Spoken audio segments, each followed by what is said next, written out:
ん、こんにちは。日本語教師の静香です。私は今ベトナムのホイアンという町に来ています。もうベトナムには10日ぐらい滞在していて、ホイアンの前に首都のハノイにいました。でハノイからホイアンに行って、今日もう一つ最後の町ダナンに行きます。ダナンはハノイから車で45分ぐらいです。今朝の時間で人が少ないのでビデオを撮っていますハノイとそれからホイアンのビデオと、これから行くダナンでもたくさんビデオを撮ってくるつもりなので、そのビデオを全部一つにしてYouTube にアップしたいと思います。皆さんが私と一緒に旅行の気分で楽しんでもらえたら嬉しいです。ちょっと日本語の勉強にもなりそうなコンテンツにしたいと思っているので、ぜひ一緒に楽しんで見てくれたら嬉しいです。それでは行きましょう。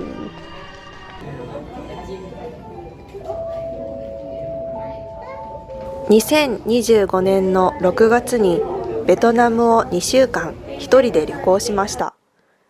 私がベトナムに行った理由は、今までたくさんの国に行ったけどベトナムにはまだ行ったことがなかったので、ずっと行きたかったこと、そして何よりこの季節の飛行機のチケットがとても安かったことです。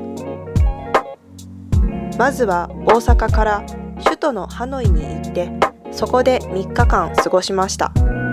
ハノイに来て最初に困ったことは、モーターバイクがたくさん走っていて道を渡るのがとても難しいことでした。でも1週間ぐらいで慣れました。というかコツをつかみました。道を渡るときはすみませんすみませんと言いながら急いで渡るんじゃなくて、ゆっくり周りを見ながら、私今渡っていますけどといった感じで渡る方が安全です。こんな感じでベトナム旅行でいろいろな発見をしました。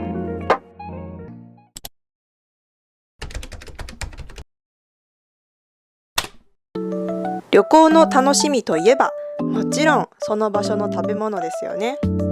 私は食べることが大好きなので、できるだけいろいろなベトナム料理に挑戦しました。地元の人が行く食堂にも行ってみました。これはソイガーというベトナムの米料理です。食べていたらフルーツを売るおばちゃんが来て1キロ買わされそうになりました。そんなに食べられないので 200g だけ買いました。他にもいろいろなベトナム料理を食べましたが、どれも美味しかったです。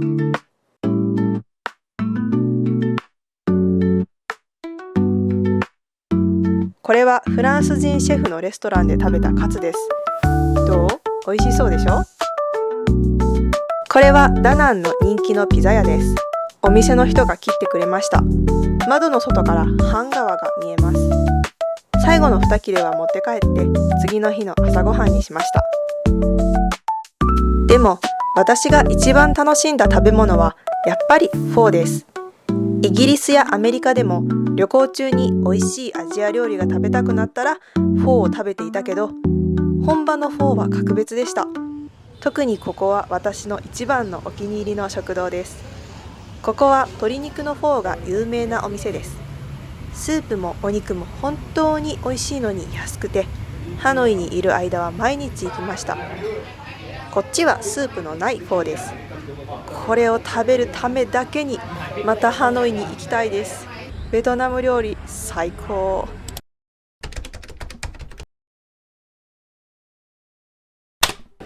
買い物も旅行の楽しみの一つです。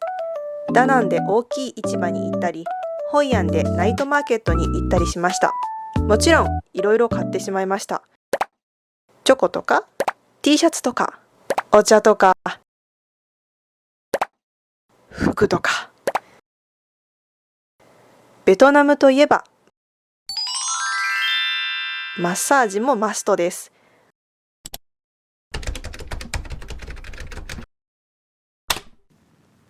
皆さんは旅行に行ったらどんなアクティビティをしますか？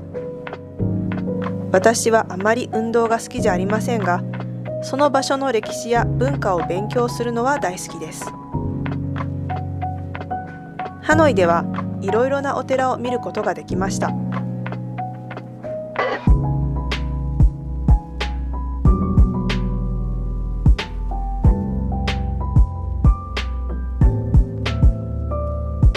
伝統芸能の水上人形劇は演奏や歌がライブで聴けてとても良かったです。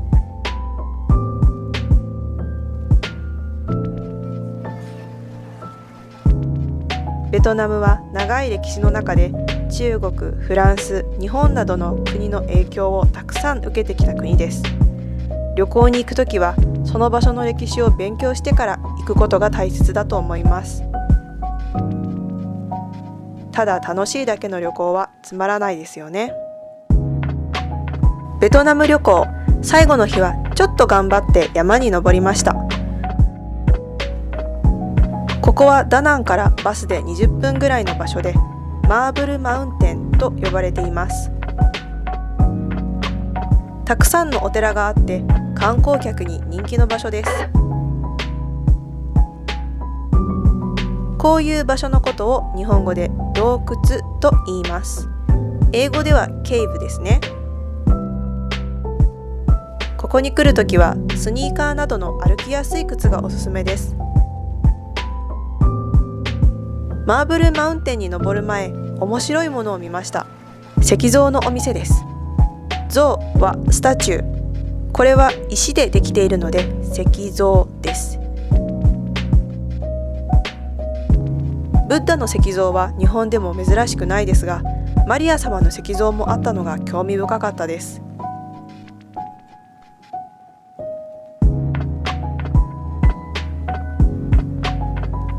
あの山の上まで登りますよ。登りましたよ。ちょっと疲れていますね。これ漢字ですけど読めますね。防海台、望む海台。これ古い形の漢字なんで日本では使わないけど、海を見る場所スタンド台ですね。というわけでここは海を見る場所のはずなんだけど、ほとんど見えない。木でほとんど見えないちょっと海が見えます。なんだか大きいホテルかな、作ってますね。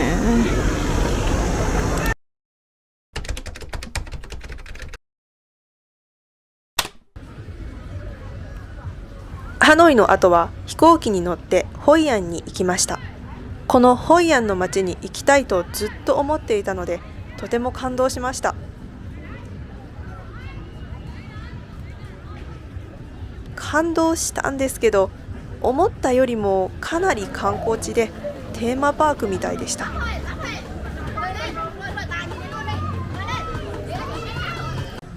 このビデオはホイアンの最初の日に撮りました。ホイアンに行くことがこの旅行の一番の目的だったので、ホイアンに5日泊まることになっていました。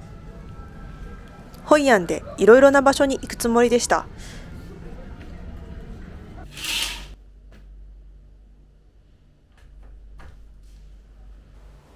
でも、この週は大雨が続いて3日間ほとんど何もできませんでした。とはいえ、一日中ホテルにいるのはもったいないので、頑張って街へ出かけます。これはホテルの傘です。傘なのに雨が上から入ってきて手が濡れました。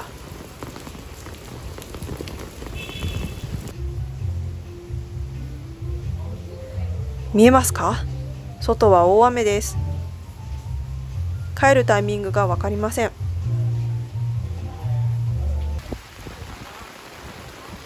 ツアーの人たちは観光しないといけないので、こんな雨の中でも街を歩いていますね。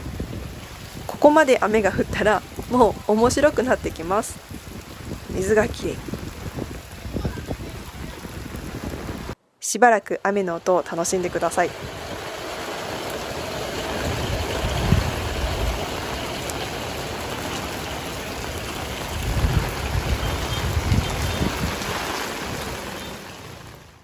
雨が本当に一昨日昨日本当にたくさんもう雨が降ってたので、川の水が増えてたくさんになって、もうギリギリ、ほら見て、もうここまで来てます。ちょっと危ないね。これが川の水がこのラインより上に来ちゃうと川が溢れる、と言います。川の水が溢れる。なので今もう溢れそうですが、多分今日は雨はあんまりひどくならないと思うので大丈夫だと思います。もっと最初に着いた日はもっと晴れていたので、もっと綺麗な川だったんですけど、雨が降って川の色が茶色になってしまいました。川が濁っています。船がたくさん浮かんでいます。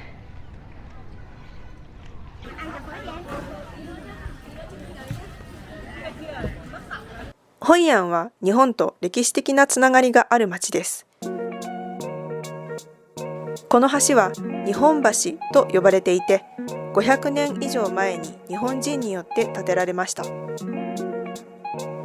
ホイアンには港があったので、日本とも貿易をしていたし、日本人の町もあったそうです。これはホイアン名物のカオラウという料理です。これ何かに似ていませんか？実は日本の伊勢うどんがルーツだと言われているそうです。日本と関係する歴史もあって、古い町だけどちょっとテーマパークみたいで、いろいろなことを考えたホイアンの旅行でした。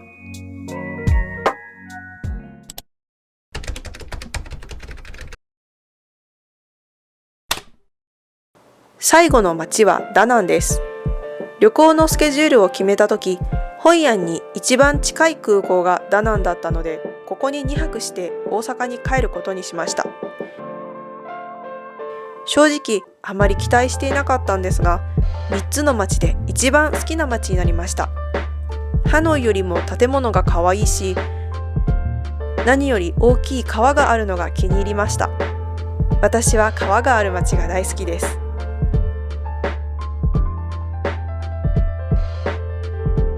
あの黄色い橋はドラゴンブリッジという橋で666メートルあるそうです。暗くなるとライトアップされて、また雰囲気が変わりますね。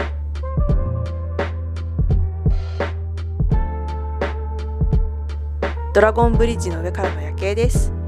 アジアの夜景っていいな。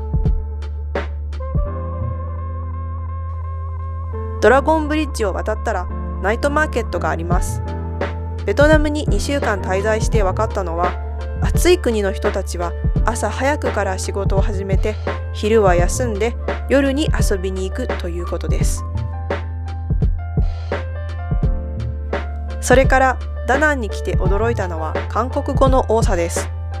どうやらダナンとホイアンは韓国人観光客の定番旅行先みたいです。私も韓国人だと思われて、オンニと言われることが何度かありました。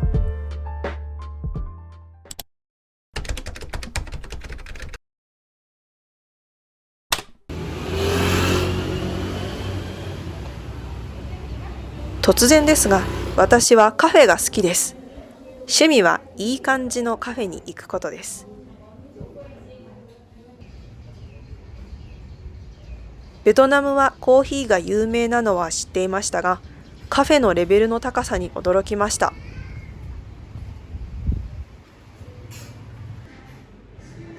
おしゃれなカフェがたくさんあって、朝と夜、1日2回カフェに行っていました。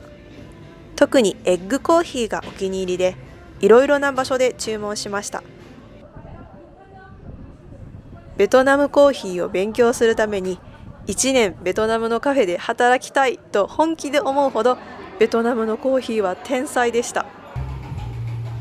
皆さんもベトナムに行ったら絶対にコーヒーを飲んでくださいね。